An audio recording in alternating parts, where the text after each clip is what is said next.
അപ്പോൾ നമ്മുടെ degree prelims stage 1 questions ആണ് നമ്മൾ നോക്കിക്കൊണ്ടിരുന്നത് അല്ലേ, ക്വസ്റ്റ്യൻ ആൻസേഴ്സാണ് നമ്മൾ നോക്കിക്കൊണ്ടിരുന്നത്. ഇത് പാർട്ട് 3 ആയിട്ട് അപ്ലോഡ് ചെയ്തിരിക്കുന്നതാണ്. അപ്പോൾ 21ാമത്തെ ചോദ്യം മുതൽ നോക്കാം. ഞാൻ മലയാളം പറയാം കേട്ടോ ചോദ്യത്തിൻ്റെ, ഇംഗ്ലീഷ് ജസ്റ്റ് ഞാൻ എടുത്തുന്നേ ഉള്ളൂ, മലയാളത്തിൽ പറയാം. ഓക്കെ, എന്താണ് നീർത്തട പരിപാലന പരിപാടികൾ പ്രധാനമായും ലക്ഷ്യമിടുന്നത് എന്താണ് ഭൂഗർഭജല റീചാർജും മണ്ണ് സംരക്ഷണവും മെച്ചപ്പെടുത്തുക, വ്യാവസായിക വളർച്ച പ്രോത്സാഹിപ്പിക്കുക, പിന്നെയോ നഗര ജലവിതരണം വർദ്ധിപ്പിക്കുക, ജലസേചന സബ്സിഡികൾ വിപുലീകരിക്കുക. ഇതിലേതാണ് കറക്റ്റായിട്ട് നീർത്തട പരിപാലന പരിപാടികൾ പ്രധാനമായും ലക്ഷ്യമിടുന്നത് ഏതാണ്? ആൻസർ എ ആണ് വരുന്നത് അല്ലേ, improve ground water recharge and soil conservation. ഇനി അടുത്ത ചോദ്യം എന്താണ് പറയുന്നത്? 22ാമത്തെ ചോദ്യം എന്താ പറയുന്നത് നോക്കാം. സാമൂഹിക സുരക്ഷയെ സാമൂഹിക ക്ഷേമത്തിൽ നിന്ന് വേർതിരിക്കുന്ന സവിശേഷത ഏതാണ് അല്ലേ? സോഷ്യൽ സെക്യൂരിറ്റിയും സോഷ്യൽ വെൽഫെയറും തമ്മിലുള്ള ഡിഫറൻസ് ആണ് ചോദിച്ചിട്ടുള്ളത്. ഒന്നാമത്തെ ടാർഗറ്റഡ് ഗുണഭോക്താക്കൾ, പിന്നെ രണ്ടെന്താണ് സന്നദ്ധ പങ്കാളിത്തം, സംഭാവനയോ പദവിയോ അടിസ്ഥാനമാക്കിയുള്ള നിയമപരമായ അവകാശം, താൽക്കാലിക സഹായം. ഏതാണ് ഇതിൽ കറക്റ്റായിട്ട് വരുന്നത്? 22ൻ്റെ ആൻസർ വരുന്നത് ഓപ്ഷൻ സി ആണല്ലേ. Legal എൻടൈറ്റിൽമെൻറ്റ് based on contribution or status. ഇപ്പോൾ നമ്മുടെ സോഷ്യൽ സെക്യൂരിറ്റി, PF, ESI അങ്ങനെയൊക്കെ ഉള്ളത് എന്താണ്? ഒരു ലീഗൽ റൈറ്റ് ആണല്ലോ അല്ലേ, അതാണ് വരുന്നത്. ഇനി അടുത്തത് 23ാമത്തെ ചോദ്യം നോക്കൂ. ഫലപ്രദമായ ഗ്രാമീണ തൊഴിൽ പരിപാടികൾക്ക് വികേന്ദ്രീകരണം പ്രധാനമായിരിക്കുന്നത് എന്തുകൊണ്ടാണ്? വികേന്ദ്രീകരണം അഥവാ ഡീസെൻട്രലൈസേഷൻ എന്തുകൊണ്ടാണ് റൂറൽ എംപ്ലോയ്മെൻറ്റ് പ്രോഗ്രാമിൻ്റെ അതിന് വേണ്ടിയിട്ടുള്ള ഇഫക്റ്റീവായിട്ടുള്ളത് എന്തുകൊണ്ടാണ്? ഒന്നാമത് പറയുന്നത് ഇത് ബജറ്റ് വിഹിതം കുറയ്ക്കുന്നു, ഇത് പ്രാദേശിക ഉത്തരവാദിത്വവും ആസൂത്രണവും മെച്ചപ്പെടുത്തുന്നു, ഇത് ഭരണപരമായ മേൽനോട്ടം പരിമിതപ്പെടുത്തുന്നു, ഇത് ജുഡീഷ്യൽ പരിശോധന ഒഴിവാക്കുന്നു. ഇതിലേതാണ് കറക്റ്റായിട്ട് വരുന്നത്? ഏതാണ്? It improves local accountability and planning അല്ലേ, നമ്മുടെ Mahatma Gandhi national rural employment guarantee സ്കീമൊക്കെ പോലെ. അപ്പോൾ അതിൽ ആൻസർ വരുന്നത് ഓപ്ഷൻ ബി ആണ്, പ്രാദേശിക ഉത്തരവാദിത്വവും ആസൂത്രണവും മെച്ചപ്പെടുത്തുക എന്നുള്ളതാണ്. 24 തൊഴിൽ നിയമനിർമ്മാണത്തിന് അടിസ്ഥാനമായ ഏത് തത്വമാണ് ന്യായമായ തൊഴിൽ സാഹചര്യങ്ങളെ ഏറ്റവും നേരിട്ട് പിന്തുണയ്ക്കുന്നത്? ഓപ്ഷൻസ് നോക്കിയേ. സംസ്ഥാന ഇടപെടൽ ഇല്ലാതെ കരാറിൻ്റെ സ്വാതന്ത്ര്യം, പിന്നെയോ അസമമായ വിലപേശൽ ശക്തിയിൽ നിന്ന് തൊഴിലാളികളുടെ സംരക്ഷണം, തൊഴിൽ വിപണികളുടെ നിയന്ത്രണം പൂർണ്ണമായും ഒഴിവാക്കുക, പിന്നെ തർക്കപരിഹാര സംവിധാനങ്ങളുടെ സ്വകാര്യവൽക്കരണം. ചോദ്യം എന്തായിരുന്നു? തൊഴിൽ നിയമനിർമ്മാണത്തിന് അടിസ്ഥാനമായ ഏത് തത്വമാണ് ന്യായമായ തൊഴിൽ സാഹചര്യങ്ങളെ ഏറ്റവും നേരിട്ട് പിന്തുണയ്ക്കുന്നത് ഏതാണ് എന്നാണ് ചോദിച്ചിട്ടുള്ളത്. ഏതാ വരുന്നത്? Protection of workers from unequal bargaining power ആണ് വരുന്നത് അല്ലേ. പ്രൊട്ടക്റ്റീവ് പ്രിൻസിപ്പിളാണത്, ഒരു പ്രൊട്ടക്റ്റീവ് പ്രിൻസിപ്പിൾ, മിനിമം വേജ് അങ്ങനെയൊക്കെ പറയില്ല അത്. ഇനി 25ാമത്തെ നോക്കൂ. എല്ലാവരെയും ഉൾക്കൊള്ളുന്ന സാമൂഹിക സാമ്പത്തിക വികസനത്തെ ഏറ്റവും നന്നായി പ്രതിഫലിപ്പിക്കുന്ന സൂചകം ഏതാണ്? എല്ലാവരെയും ഉൾക്കൊള്ളുന്നതാണ്. ഏതാ വരുന്നത്? GDP വളർച്ചാ നിരക്ക്, പ്രതിശീർഷ വരുമാനം മാത്രം, മനുഷ്യ വികസന സൂചിക, ധനക്കമ്മി. ഏതാ വരുന്നത്? നമുക്ക് എല്ലാവർക്കും അറിയാമല്ലോ, എല്ലാവരെയും എന്ന് പറയുന്നത് ഹ്യൂമൻ ഡെവലപ്മെൻറ്റ് ഇൻഡെക്സ് ആണ്. GDP എന്ന് പറയുമ്പോൾ അവിടെ മണി മാത്രമേ പറയുന്നുള്ളൂ, പക്ഷേ ഹ്യൂമൻ ഡെവലപ്മെൻറ്റ് ഇൻഡെക്സ് എന്ന് പറയുമ്പോൾ അവിടെ ഹെൽത്ത്, എഡ്യൂക്കേഷൻ, ലൈഫ് എക്സ്പെക്റ്റൻസി അല്ലെ, സ്റ്റാൻഡേർഡ് ഓഫ് ലിവിങ് എന്നുള്ളതൊക്കെ വരുന്നുണ്ട്. 26 തിരുവിതാംകൂറിലെ പണ്ടാരപ്പാട്ട വിളംബരം എന്തുമായി ബന്ധപ്പെട്ടിരിക്കുന്നതാണ്? ജാതിവിരുദ്ധ പ്രസ്ഥാനം, ക്ഷേത്രപ്രവേശനം, ഭൂപരിഷ്കാരങ്ങൾ, സ്ത്രീകളുടെ അവകാശങ്ങൾ. പണ്ടാരപ്പാട്ട വിളംബരം ഏതാണിത്? ലാൻഡ് റിഫോംസ് ആണല്ലേ, മാഗ്ന കാർട്ട ഓഫ് ട്രാവൻകൂർ എന്നൊക്കെ പറയുന്നതാണ് പണ്ടാരപ്പാട്ട വിളംബരം. 27ാമത്തെ ചോദ്യം നോക്കാം. കേരളത്തിലെ വിമോചന സമരം എന്തിനുള്ള പ്രതികരണമായിരുന്നു? ജാതിവിരുദ്ധ നിയമനിർമ്മാണം, ക്ഷേത്രങ്ങളുടെ മേലുള്ള സർക്കാർ നിയന്ത്രണം, അന്ധവിശ്വാസ വിരുദ്ധ നിയമനിർമ്മാണം, വിദ്യാഭ്യാസ ഭൂപരിഷ്കരണം. വിമോചന സമരം എന്തുമായി റിലേറ്റ് ചെയ്തതാണ്? എഡ്യൂക്കേഷണൽ അല്ലേ, എഡ്യൂക്കേഷണൽ ആൻഡ് ലാൻഡ് റിഫോംസ് ആണ് കേട്ടോ. ലിബറേഷൻ, വിമോചന സമരം, ലിബറേഷൻ സ്ട്രഗിൾ എന്ന് പറയുന്നത്. ദെൻ ഇനി author of the book.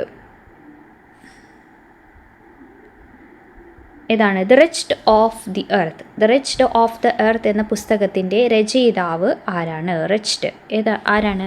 France Fanon ആണ് കേട്ടോ. Option A, Frantz Fanon. Colonialism, പിന്നെ ഡീകോളനൈസേഷൻ, അതിനെയൊക്കെ പറ്റി പറയുന്നതാണ്. ദെൻ ഇന്ത്യയുടെ കിഴക്കോട്ട് നോക്കുക നയം, ലുക്ക് ഈസ്റ്റ് പോളിസി, അത് പ്രഖ്യാപിച്ചത് ആരാണ് എന്നാണ് ചോദിച്ചിരിക്കുന്നത്. ആരാണ് അത് പ്രഖ്യാപിച്ചത്? ആരാണ്? നരസിംഹറാവു ആണ്. ആരാണ്? നരസിംഹറാവു ആണ് കേട്ടോ. Okay, 1991 south east Asian nation നോക്കുക എന്ന രീതിയിൽ. ഓക്കെ, 2014 ആക്ട് ഈസ്റ്റ് പോളിസി എന്നുള്ളത് നരേന്ദ്രമോദി അപ്ഗ്രേഡ് ചെയ്തിട്ടുണ്ട് കേട്ടോ. അത് 2014 അങ്ങനെ അപ്ഗ്രേഡ് ചെയ്തത്. അടുത്ത ചോദ്യം, ബ്രിട്ടൻ വുഡ് സ്ഥാപനങ്ങൾ സ്ഥാപിതമായത് എന്തിനു വേണ്ടിയിട്ടാണ്? പരിസ്ഥിതി സംരക്ഷിക്കുക, മൂന്നാം ലോകത്തിലെ ജനാധിപത്യത്തെ പിന്തുണയ്ക്കുക, ആഗോള സാമ്പത്തിക സ്ഥിരത സംരക്ഷിക്കുക, സൈബർ ഭീകരത തടയുക. ഇതിലേതാണ് വരുന്നത്? എന്തിനു വേണ്ടിയിട്ടാണ്? ഗ്ലോബൽ ഫിനാൻഷ്യൽ സ്റ്റെബിലിറ്റിക്ക് വേണ്ടിയിട്ടല്ലേ? To preserve global financial stability. IMFും വേൾഡ് ബാങ്കുമാണ് ബ്രിട്ടൻ വുഡ് ട്വിൻസ് എന്നറിയപ്പെടുന്നത്.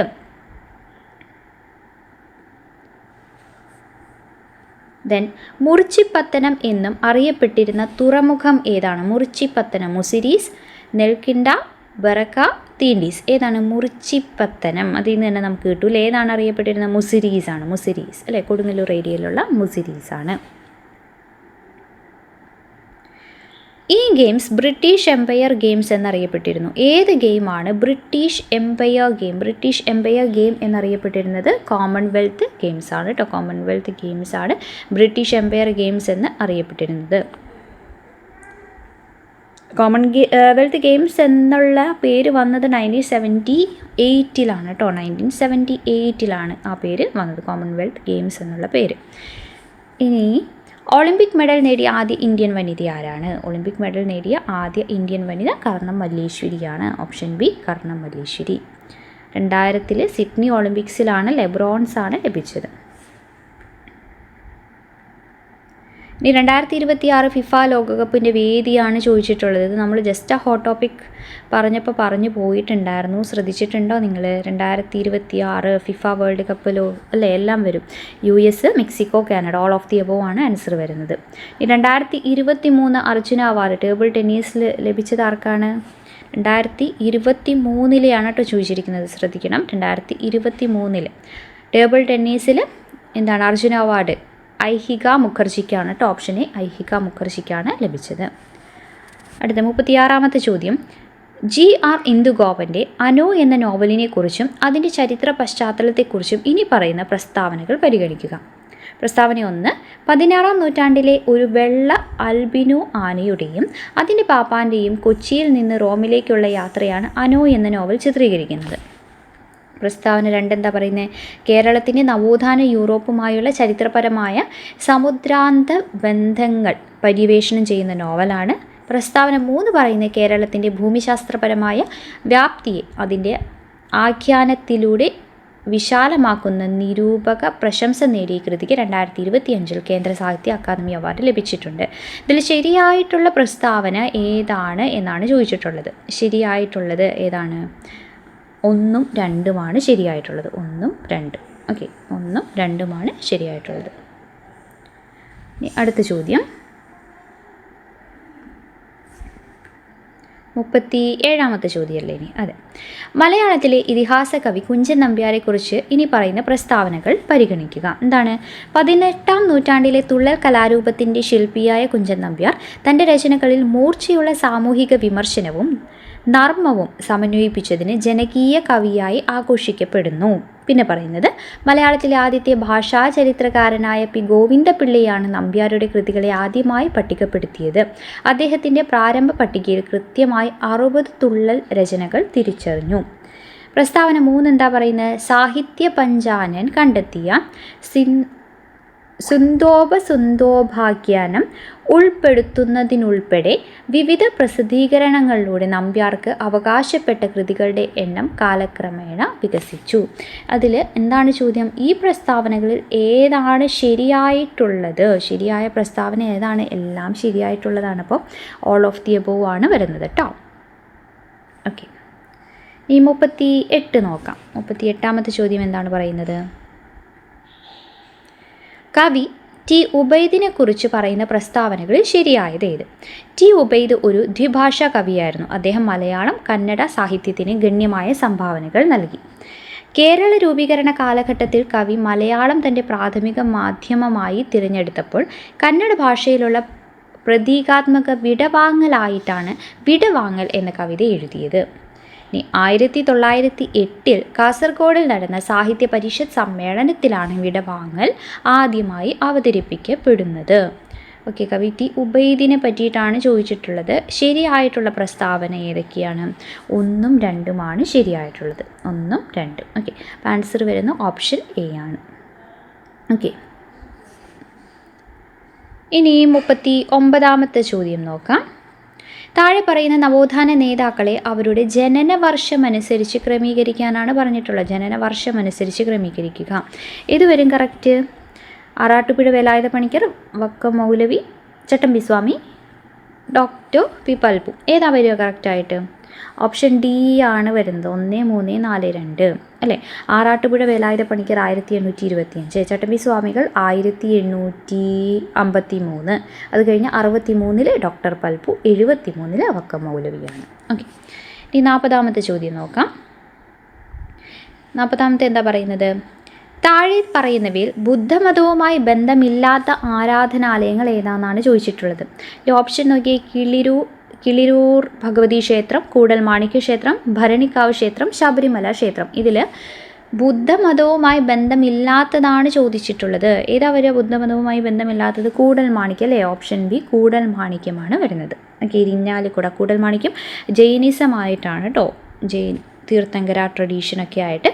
ശബരിമലയും ഭരണിക്കാവും എല്ലാം എന്താണ്? ഒരു ബുദ്ധിസ്റ്റ് ട്രഡീഷൻ അല്ലെങ്കിൽ ഒരു ആർക്കിടെക്ചറൽ ലിങ്ക്സ് ഒക്കെയാണ് പറയുന്നത്. ഓക്കെ, അപ്പോൾ 40 ക്വസ്റ്റ്യൻ നമ്മൾ നോക്കിയിട്ടുണ്ട്. ഇനി നമുക്ക് അടുത്ത പാർട്ടായിട്ട് ബാക്കിയുള്ള ക്വസ്റ്റ്യൻസും കൂടി നോക്കാം. അപ്പോൾ ക്ലാസ് ഇത് മനസ്സിലായിട്ടുണ്ടെങ്കിൽ, നിങ്ങൾക്ക് യൂസ്ഫുൾ ആയിട്ടുണ്ടെങ്കിൽ തീർച്ചയായും ലൈക്ക് ചെയ്യാനും കമൻറ്റ് ചെയ്യാനും മറക്കരുത്. Thank you.